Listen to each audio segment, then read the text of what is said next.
this notion of informed consent alongside goal care is, to be honest with you, a horrible misinterpretation, or we've interpreted the notion of informed consent very poorly for our clients. I think we've interpreted it as they need to have all the facts so they can make a decision, so it's on them if it goes wrong, or not on us because we give them all the information.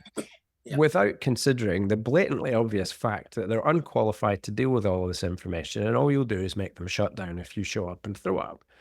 So better to find out what's important to them. And that means there's an emotion. Some people want, they want to talk about emotions. Other people, it's about rational facts. But you can't until you understand what matters to that person. And the best question I've found for that is, what's important to you about your pet's well-being or your pet's treatment from here? What's going on? Talk to me about, how does that feel? What do you get when I say that to you?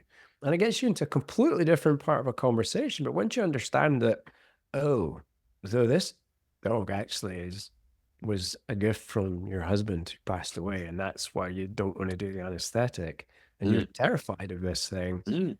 Let's just empathize with that a bit before we go on and have the rational bit of the conversation. Meet them where they are, and then you open up the opportunity. But we're under time pressure, or we're unskilled at having those, or uncomfortable having those conversations.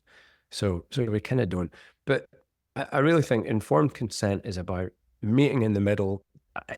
You have to be informed. The notion of informed consent is the client. No, you have to get informed, not just about what's going on with the animal, but what's going on with the family, and then put it together and deliver what you think is the best outcome, knowing that you're not shutting off options. They can always say no, and then you can come to plan B or plan C. It's a two-way street. 100%.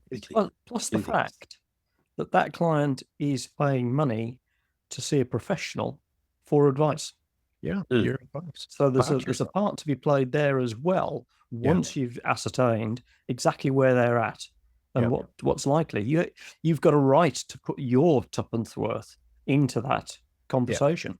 And the VDS were very good at providing us some stats for the book on, because this is driven by a fear of, well, what if I get sued, or what if I get it wrong? And and so that AVMA were really unhelpful at giving me information. They just didn't respond. But the Practitioners Board in New South Wales and Sydney were really good, and so were the VDS. And and it was what was remarkably similar in the data was how unlikely you are to, and you don't get sued, you get a complaint. And you don't get struck off for incompetence, not first time anyway. You get struck off for gross wanton continuing acts of negligence if you're endangered, but you get struck off for dishonesty.